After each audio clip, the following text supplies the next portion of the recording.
How would you describe your role as a PIO?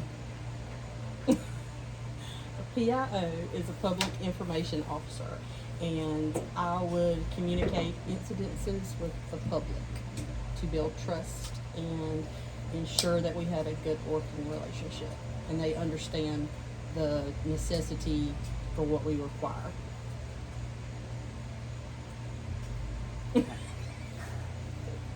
Why is the PIO role helpful for an EMS agency? Again, the public information officer helps build trust within the community and within the department.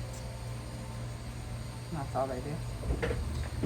They relay vital information about ongoing incidences, or they can talk about public events that the department is hosting or preparing for, such as the acquisition of a new truck, or increase in pay, or a disaster that's going on.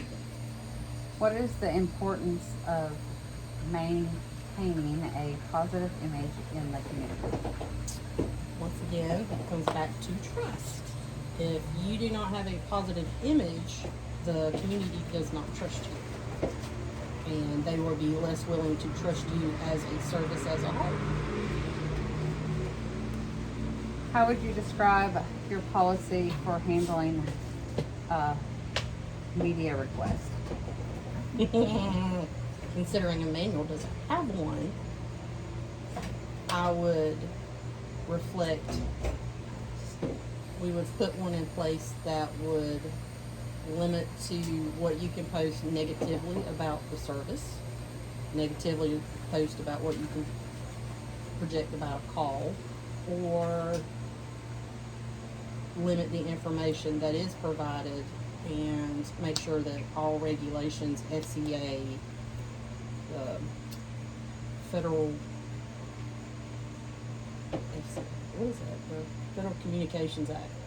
And you're supposed to be articulate. I'm not very articulate right now because I'm not the PIO.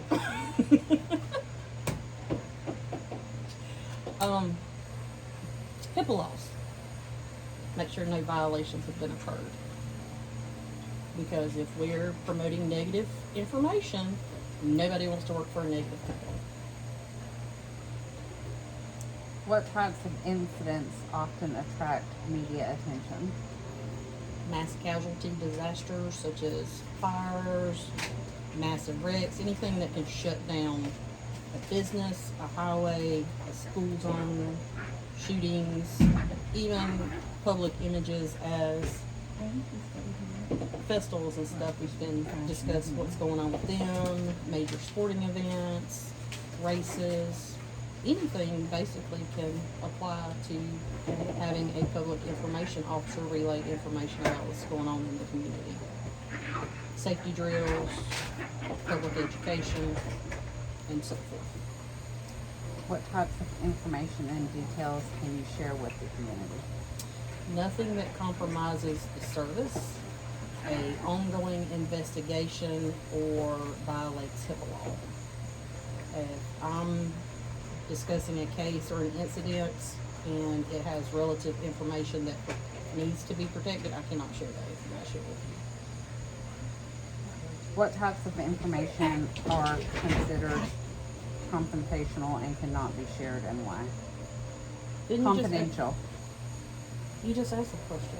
No, so what types of information and details can you share with the community? I thought that was the same question. Okay.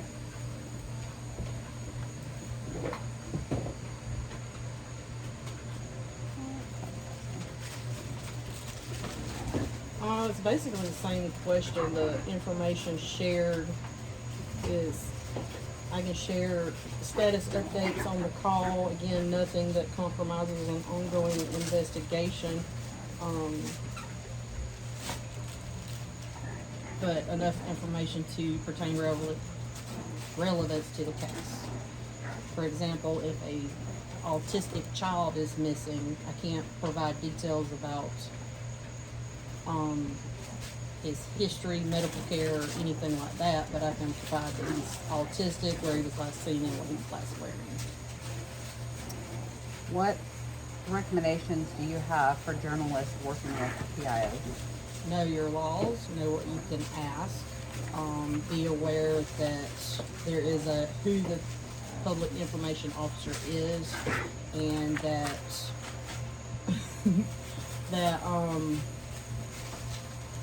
you just can't ask information out of anybody on the scene. You will be referred to the proper person, which currently would be me as the public information officer. You cannot ask for private details or anything that violates HIPAA law or company policy.